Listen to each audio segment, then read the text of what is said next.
नमस्कार, मैं सुमन समाजशास्त्र की प्राध्यापिका government girls senior secondary school old Faridabad से। आज हम कक्षा 12 में समाजशास्त्र के जिस टॉपिक का अध्ययन करने वाले हैं उसका नाम है भारत में पंचायती राज व्यवस्था। भारत में पंचायती राज व्यवस्था के अध्ययन के अंतर्गत हम इसके पंचायती राज व्यवस्था का अर्थ, इसमें हुए संशोधन, उसके अंतर्गत दिए गए अधिकार, कार्य और स्तर और उसके महत्व का बारे में पढ़ेंगे। जैसे कि हम प्राचीन काल से देखते हैं कि भारत में पंचायती राज व्यवस्था वैदिक काल से चली आ रही है। पंचायती राज व्यवस्था साधारणतः पूछा जाए आपसे या किसी से भी पूछा जाता है कि पंचायत क्या होती है, तो सबसे ये उत्तर आपको मिलेगा कि 5 व्यक्तियों का समूह, जो 5 व्यक्तियों का समूह है उसे पंचायती राज व्यवस्था कहते हैं। ये 5 व्यक्तियों का समूह कैसे हुआ? कोई भी 5 व्यक्ति नहीं आ सकते इसमें। इसका मतलब है या इसका अर्थ है कि जो प्राचीन समय में भारत में व्यवस्था थी, कोई भी गांव से 5 व्यक्तियों को चुन लिया जाता था और ये गणमान्य व्यक्ति होते थे, अर्थात जो पे लोगों का भरोसा होता था। और ये भरोसे वाले व्यक्ति गांव के फैसले करते थे।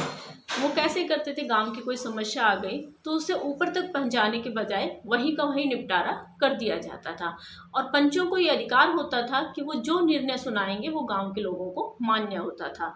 अर्थात मान्य के साथ साथ हम ये भी कह सकते थे कि बाध्य भी होता था। और वो निर्णय कहीं लिखित में नहीं होता था, कोई उसके कानून बने हुए नहीं होते थे। वो लोगों की समझ, जो पंच है उनकी समझ के अनुसार, परिस्थितियों के अनुसार, समय के अनुसार और जो गुनाह किया है या जो सजा है, जो कैसा किया है, उसके अनुसार दिया जाता था। बट भारत में अंग्रेजी शासन काल आया, फिर उसके बाद मुगल पीरियड आया, तो धीरे धीरे बदलाव होते गए, तो उस पंचायत में भी कहीं ना कहीं बदलाव होते गए और पंचायती राज व्यवस्थाएं कमज़ोर पड़ती गई। और प्राचीन समय में हम वैसे समाजशास्त्र की दृष्टि से अध्ययन करें तो प्राचीन समय में जो भारतीय ग्रामीण समुदाय है, ग्रामीण समुदाय एक निश्चित भौगोलिक क्षेत्र जहाँ जनसंख्या रहती है, गांव कहलाता है जो। और गांव किसे कहते हैं? जहाँ कृषि महत्वपूर्ण व्यवस्था होती है उसे हम गांव कहते हैं।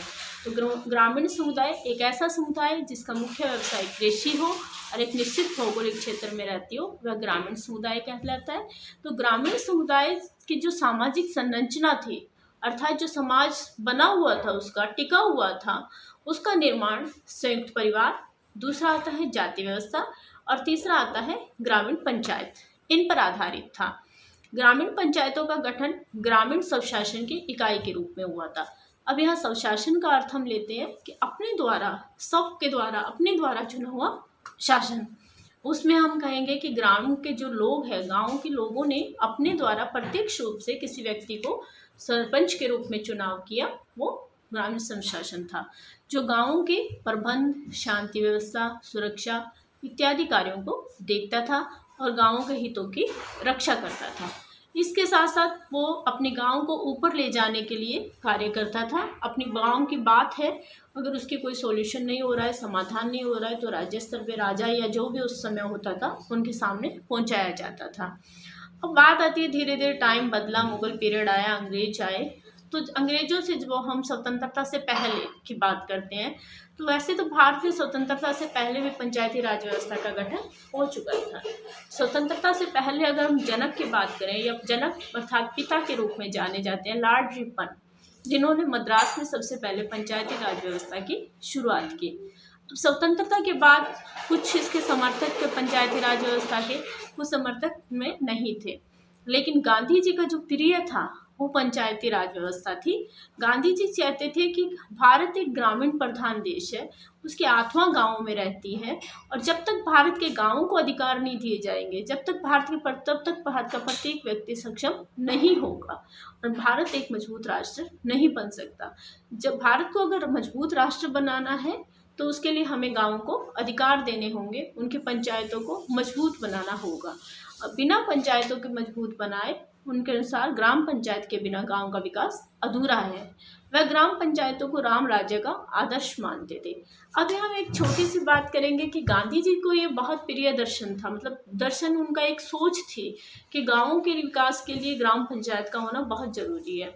वहीं डॉक्टर भीमराव अम्बेडकर थे, कुछ और भी नेता थे उस समय के, वो उसके खिलाफ थे, लेकिन फिर भी उन्होंने इसको माना और उनकी वजह से संविधान में आज जो कुछ भी वर्णन है वो हमें पंचायतों के अधिकार के रूप में देखने को मिलता है। अब राम राज्य राम राज्य का मतलब ये नहीं है कि राम भगवान राम यहाँ आएंगे और राज्य करेंगे। यहाँ इसका मतलब राम राज्य एक ऐसा राज्य है जो हमारे समाज के अंदर मर्यादा पुरुषोत्तम भगवान राम जाने जाते हैं। तो ये कहा जाता है कि उनके राज्य के समय शांति व्यवस्था थी, हर व्यक्ति को न्याय मिलता था और वो हर व्यक्ति की पहुँच तक था। सबसे बड़ी बात होती है कि राजा तक पहुँचना, क्योंकि कई बार होता है कि राजा तक पहुँचना ही संभव नहीं है, तो न्याय कहाँ से मिलेगा।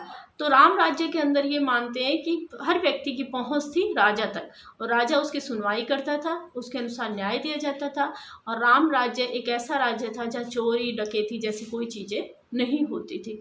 तो गांधी जी का यही राम राज्य का जो सपना है वो राम राज्य के रूप में ग्राम पंचायतों के रूप में उन्होंने देखा था।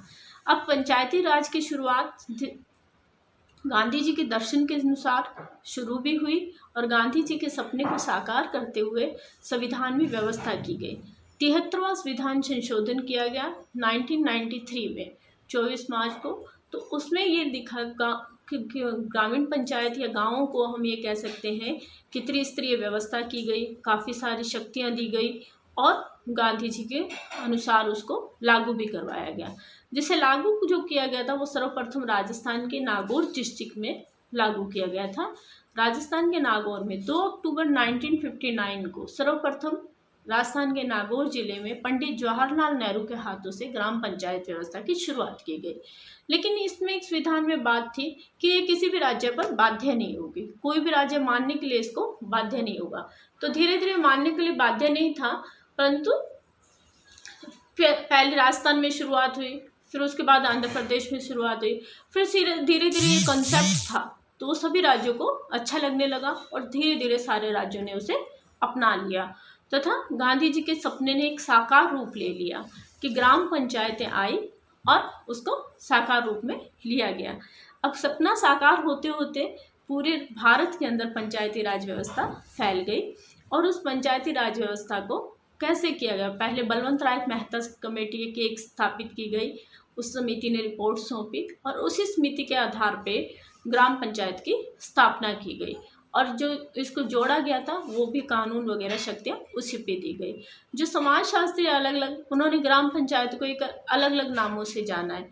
किसी ने इसे रीढ़ की हड्डी कहा है, किसी ने प्रजातंत्र का देवता कहा है, इत्यादि नामों से संबोधित किया है, जो गलत भी नहीं है। रीढ़ की हड्डी जिसके बिना इंसान खड़ा नहीं हो सकता, तो भारत की जो ग्राम पंचायत है वो रीढ़ की हड्डी के रूप में कैसे कार्य करता है।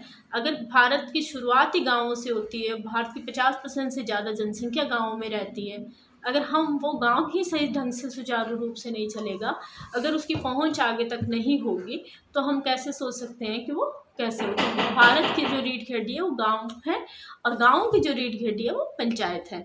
प्रजातंत्र का देवता, प्रजातंत्र का देवता मतलब जो गांव के अंदर प्रजा है उसके द्वारा चुनी हुई है, उसके देवता की तरह कार्य करता है। मतलब प्रजातंत्र की वास्तविक शक्तियां हैं वो गाँवों में है और गाँव के को अच्छे से चलाते जाते हैं। अब बलवंत राय मेहता समिति की रिपोर्ट के अनुसार उसको मान लिया गया और पंचायती राज 3 स्तर पे कार्य करता है। सबसे पहला आता है ग्राम स्तर पर ग्राम पंचायत, दूसरा आता है खंड स्तर पर पंचायत समिति और तीसरा आता है जिला स्तर पर जिला परिषद। अब जो ग्राम स्तर पर ग्राम पंचायत होती है वो ये त्रिस्तरीय व्यवस्था में ग्राम पंचायती स्तरीय व्यवस्था को पहली इकाई माना गया है। ग्राम सभा के सदस्य ही ग्राम पंचायत का गठन करते हैं। ग्राम सभा के सदस्य जिसका गठन करते हैं उसका मुखिया होता है सरपंच। पंचायती राज अधिनियम 1992 में पंचायतों को भी विकेंद्रीकरण करके ग्राम पंचायत तथा जिला स्तर पर अधिकार दिए गए, जिससे ग्रामीण विकास 3 स्तरों पर हुआ। यदि देखा जाए तो भारतीय शासन व्यवस्था की स्थापना केंद्र के बाद राज्य, राज्य के बाद जिला तथा जिला के बाद सबसे निचले स्तर पर ग्राम पंचायतों तक होती है। इसका चुनाव गांव के वयस्क मतदाताओं द्वारा किया जाता है। यह एक सुशासन की संस्था है जो विधायिका, कार्यपालिका एवं न्यायपालिका भी है। तो अब आप इसको समझते हो कि ये त्रिस्तरीय व्यवस्था है। त्रिस्तर कितने स्तर है? 3। इन तीनों में फर्स्ट जो हम मानेंगे वो आता है कौन सा? ग्राम पंचायत, गाँव में जिसका मुखिया सरपंच होता है, फिर ब्लॉक समिति, पंचायत समिति, तीसरा जिला प्रशासन जिसका मुख्य जिलाध्यक्ष होता है। और ये तीनों एक दूसरे के साथ समन्वय करते हुए काम करते हैं और उसके बाद ही अपनी समस्याओं को राज्य स्तर पर पहुंच जाते हैं। इसके बाद ये आता है कि विकेंद्रीकरण। विकेंद्रीकरण का मतलब होता है शक्तियों को बांट देना। केंद्रीकरण का मतलब होता है शक्ति एक ही व्यक्ति के हाथ में रहना, जबकि विकेंद्रीकरण है कि शक्तियों को बांट देना ऊपर से नीचे की ओर। अब आप सबसे नीचे ऊपर की इकाई को सोचिए कि प्रधानमंत्री, राष्ट्रपति से लेकर राज्य, राज्य से फिर जिला, जिला से फिर पंचायत समिति और पंचायत समिति से लेकर ग्रामीण स्तर पर। और ऐसे ही जब ये ऊपर जाएगी तो गांव की समस्या, जिला पर पंचायत समिति का जिला स्तर पर, फिर उसके बाद स्टेप बाय स्टेप राज्य स्तर पर, फिर राष्ट्रीय स्तर पर। तो समस्याओं को सुलझाने का एक अच्छा तरीका माना जाता है ये, और उसको शक्तियों का विकेंद्रीकरण होता है। शक्तियां बंट जाती है। अगर शक्ति किसी एक व्यक्ति के हाथ में रहती है तो वहाँ निरंकुश शासन व्यवस्था आ जाती है, और जब शक्तियां बंट जाती है तो निरंकुशता कम हो जाती है या नाम मात्र की रहती है। तो वो प्रजातंत्र, असली प्रजातंत्र हम जिसे कहते हैं, वो शक्तियों का विकेंद्रीकरण के रूप में ही सामने आता है, जो भारत ने इसको अपना लिया था। अब ये भारत में शासन व्यवस्था के केंद्र के बाद राज्यों से वैसे होता है तो वयस्क मतदाता। अब यहाँ सबसे बड़ी बात आती है कि वयस्क मतदाता की क्या तात्पर्य है। वयस्क मतदाता वह होता है जिसने 18 वर्ष की आयु पूरी कर ली हो। अब विद्यार्थी, तुम्हें एक इंटरेस्टिंग बात बताती हूँ कि अगर हम समानता की बात करें, आप अपने आप को कहीं कम नहीं समझोगे। भारत जो प्रजातंत्र की असली समानता हमें देखने को मिलती है वो इसी में मिलती है कि चाहे सबसे ज़्यादा अमीर हो या कोई गरीब हो, महिला हो या पुरुष हो, कोई दिव्यांग हो, कोई अनुसूचित जाति हो, कोई जनजाति हो, कोई वंचित वर्ग हो, कोई भी हो, लेकिन उसे एक चीज़ की समानता है कि 18 वर्ष का होते हुए उसे एक आदमी को एक वोट देने का अधिकार प्राप्त होता है। अब मान लीजिए हम सबसे धनी व्यक्ति मुकेश अंबानी जी हैं, उनकी बात करें तो उन्हें भी एक व्यक्ति वोट देने का अधिकार है। हम अपने साथ बात करें कि हम मान लो किसी गरीब या और तो उसको भी एक वोट देने का अधिकार है। महिलाओं को भी एक वोट देने का अधिकार है, पुरुष को भी एक वोट देने का अधिकार है, और कोई और अन्य वंचित वर्गों को भी मतलब कहीं ना कहीं एक वोट देने का अधिकार है। तो हमारे लिए सबसे ज़रूरी है कि एक आदमी को एक वोट देना। तो ये वयस्क मताधिकार समानता का सबसे बड़ा भारत के अंदर एग्जाम्पल है, उदाहरण है, और इससे ज़्यादा समानता कुछ भी नहीं हो सकती। और वयस्क में सुशासन संस्था है। सुशासन, अच्छा शासन। जब पंचायत के पास अधिकार आएंगे, पंचायत काम करेगी तो वो निचले स्तर पे, नीचे के लोगों, उन लोगों से जुड़ी हुई है, वो उनकी समस्याओं को समझती है स्थानीय स्तर पे, और उनका जो ऊंचाई तक पहुंचाएगी, अपनी आवाज़ बनकर जाएगी, तो वो अच्छे तरीके से समझा पाएगी उन व्यक्तियों को। तो इसलिए वो एक सुशासन व्यवस्था के रूप में जानी जाती है। विधायिका, कार्यपालिका और अपने आप में न्यायपालिका भी। जैसे मैंने आपको पहले भी बताया था कि इनके कानून कहीं लिखित नहीं तो होते थे प्राचीन समय में भी, वो परिस्थितियों के अनुसार निर्णय लेते थे, परिस्थितियों के अनुसार कार्य करते थे। विधायिका एक कानून बनाती है, एक कानून चलाती है, एक कानून का पालन करवाती है। तो पंचायत अपने स्तर पे ही कुछ जो शक्तियाँ दी गई है संविधान के द्वारा, सरकार के द्वारा, उनके अनुसार अपनी समझ से, अपनी सूझबूझ से फौजदारी को छोड़कर सिविल और मतलब 10,000 तक के मामलों का दंड का भुगतान करते हुए, या फिर इनसे कम का, तो वो अपने इस गांव की शांति व्यवस्था को बनाए रखने के लिए छोटी मोटी झगड़ों का निपटारा करना, उसके बाद छोटी मोटी अन्य चीज़ों को दिखाना, ये सब कार्य करती है। अब 73वें संविधान संशोधन में जो हुआ था वो 1993 में हुआ था, जिसमें अध्याय 9 अनुसूची 11 पंचायतों को कार्य दिए गए थे। कार्य हम ये कह सकते हैं, इनको कार्य भी कह सकते हैं, इनको अधिकार भी कह सकते हैं, और इसको अधिकार क्षेत्र से भी कह सकते हैं, कर्तव्य भी कह सकते हैं, क्योंकि जहाँ ड्यूटी राइट होती है वहाँ ड्यूटी भी होती है, अधिकार होते हैं वहाँ कर्तव्य भी होते हैं। तो ये जो 73वां संविधान संशोधन है ये 1993 में हुआ, और ये एक मजबूती के रूप में गाँवों को मजबूत बनाने के लिए सामने आया। इसी के अंतर्गत गाँवों के प्रमुख 29 कार्य दिए गए या 29 अधिकार दिए गए पंचायत राज व्यवस्थाओं को कि वो इसके अपने ऊपर लागू करवा सकती है, जिसके अंदर सबसे पहले कृषि विकास, कृषि से जुड़े। देखिए गांव है क्या, जहाँ कृषि मुख्य व्यवसाय है वो गांव है। तो कृषि और कृषि से जुड़ी हुई अन्य पशुपालन, मछली पालन, अन्य जो हम प्राथमिक क्षेत्र में पढ़ते आ रहे हैं, वो ग्राम पंचायतों के अधिकार क्षेत्र में आते हैं कि कृषि अच्छे से अच्छी हो, गांव के लोगों को कोई असुविधा ना हो, सिंचाई देखना, फसलों को संभालना, अगर कोई किसान को कोई दिक्कत आ रही है, लगान से संबंधित दिक्कत आ रही है तो वो पंचायत स्तर पे सुलझा सकती है। दूसरा आता है मत्स्य पालन, पशुपालन। इसके लिए कुछ सरकार द्वारा योजनाएं आती रहती है, सब्सिडी दी जाती है, लोन दिए जाते हैं, तो सरपंच उन योजनाओं के बारे में किसानों को बताते हैं। जैसे कोई बाढ़ वगैरह कुछ आ गई या फिर मान लो कोई आपदा आ गई, तो उसके लिए भी सरकार एक लोन उसको दी जाती है, ताकि उनका लोन को कह लो या फिर बीमा योजना भी सरकार के द्वारा चलाई जाती है, तो वो भी उसको सरपंच उनको जनता तक पहुंच जाता है। उसके अलावा कुटीर उद्योग, चारा, सड़कें, गांव में साफ़ सुथरी सड़कें बनी हो, पानी का व्यवस्था हो, नालियां बनी हो जिससे गांव में सफाई रह सके।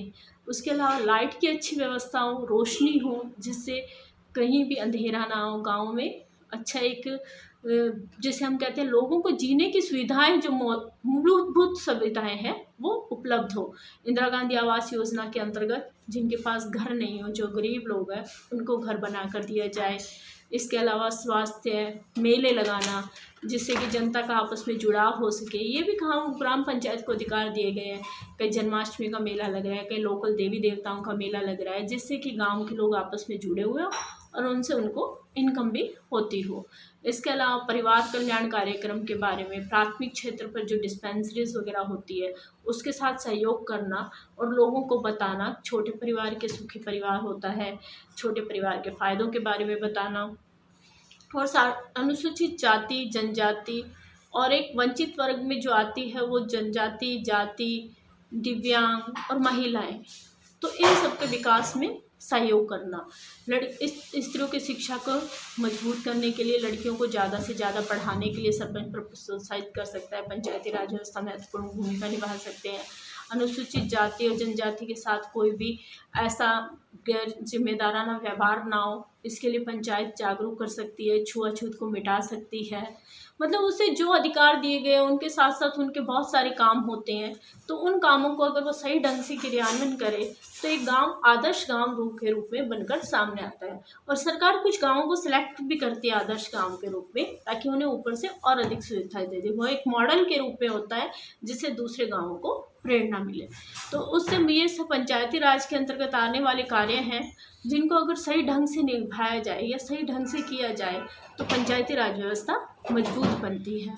अब हम बात करते हैं पंचायती राज व्यवस्था के महत्व के बारे में।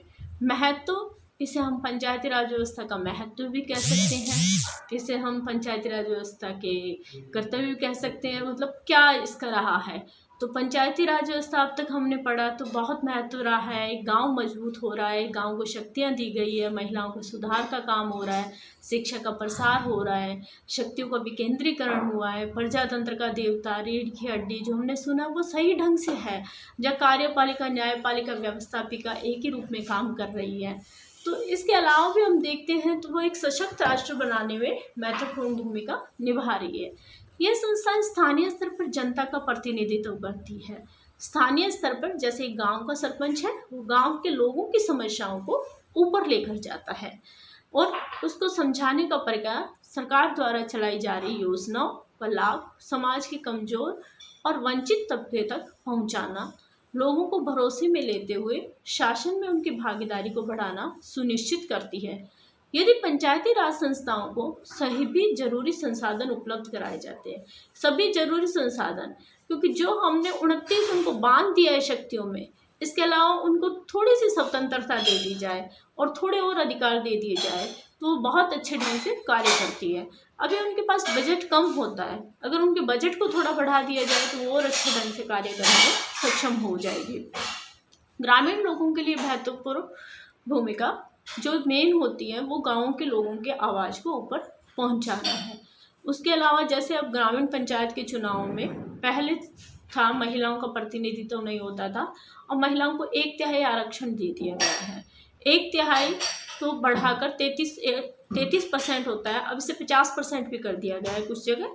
तो इससे क्या होता है कि पहले जब ये आरक्षण दिया गया था, जब कोई महिला सरपंच बनी तो उसके साथ एक नाम जुड़ गया था कि महिलाएं एक मुखौटा की तरह थी कि महिला सरपंच, और उसके साथ एक पद और था सरपंच पति। कि जो कि काम करता था वो महिला की जगह उसके पति के द्वारा किया जाता था या घर के अन्य सदस्य के द्वारा। लेकिन ये शुरुआत की चीज़ें थी जो उन्हें फेस करनी पड़ रही थी। धीरे धीरे महिलाएं पढ़ी लिखी आई और आज तो युवा 23 साल की 24 साल की लड़कियां भी आगे आ रही है। लेकिन अब वो किसी से नहीं, अब वो घूंघट से निकल कर आगे आ रही है, सामने आ रही है। और पंचायती राज में एक आदर्श जो गांव को बनाने में कार्य है वो महिलाएं भी बहुत बड़ी भूमिका निभा रही है। तो ये शक्ति भी अधिकार है महिलाओं को जिस तरह से दिया गया है, अनुसूचित जाति और अनुसूचित जनजातियों के लिए सीटें निश्चित की गई है, आरक्षण दिया गया है, जिसकी वजह से गाँवों को और भी अधिकार मिले हैं। किसी भी वंचित वर्ग तबके वर्ग को मतलब कोई ऐसा नहीं किया गया कि किसी के साथ अन्याय की भावना रखी गई हो। पर इसके साथ साथ अगर सरकार कुछ प्रयत्न और करके कुछ सरकार के बजट को बढ़ा दिया जाए, उसमें कुछ शक्तियां और गांव को दी जाए तो ये बहुत अच्छा कार्य कर सकती है। और पंचायत के महत्व को इसी से जाना जाता है कि जो जिसके पृष्ठभूमि में पहला राष्ट्रीय पंचायती राज दिवस था वो 2010 में मनाया गया था। तब से ये प्रत्येक 24 अप्रैल को राष्ट्रीय पंचायती राज दिवस के रूप में मनाया जाता है, क्योंकि 24 अप्रैल 1993 को 73वां संविधान संशोधन हुआ था और उसके अंतर्गत सारे अधिकार थे वो पंचायतों को मिले थे। तो बच्चों, जो आज हम देख रहे हैं गाँव का इतना एक मजबूत और शक्तिशाली रूप, जिसके कारण हम पंचायतों को ऊपर से देखिए, जहाँ नीचे पंचायत, पंचायत समिति, जिला परिषद, राज्य और फिर देश। इसी तरह से देश, राज्य, जिला परिषद, फिर पंचायत समिति और पंचायत। और शक्ति का विकेंद्रीकरण कि शक्ति किसी एक के हाथ में नहीं है। और समस्याएं भी सुलझाने गांव पंचायत समिति पर जाता है, फिर जिला परिषद को सुनाता है, फिर वो राज्य तक जाती है, फिर वो देश तक जाती है। और अभी कोरोना काल में हमने देखा कि कुछ मीटिंग्स नहीं हुई, तो मोदी जी ने उनकी ऑनलाइन भी मीटिंग्स ली और इन पे बात की। अभी चुनाव नहीं हुए, लेकिन फिर से हर 5 वर्ष बाद चुनाव होने अनिवार्य कर दिए गए। 73वें संविधान संशोधन के बाद महिलाओं को 33% आरक्षण दे दिया गया, जो 50% तक कर दिया गया है। अनुसूचित जाति और जनजाति के लिए सीटों में रिजर्वेशन कर दिया गया। इसके अलावा दिव्यांग को भी काफ़ी सुविधाएँ दी गई है। तो ये सारी सुविधाएं पंचायती राज व्यवस्था को मजबूत बनाती है। और हम ये कह सकते हैं कि जो गांधी जी का सपना था राम राज्य का, वो कहीं ना कहीं हद तक सफल भी होता जा रहा है। और हमारा प्रयास और हमारी सरकार का प्रयास और हमारा प्रयास जो मिलकर हम करेंगे तो हमारे परिणाम भी सामने आएंगे और भारत सच में एक मजबूत राष्ट्र होगा और राम राज्य के रूप में हम स्थापित भी करेंगे। नमस्कार, आशा करती हूँ आपको आज का ये समझ में आया हुआ। धन्यवाद।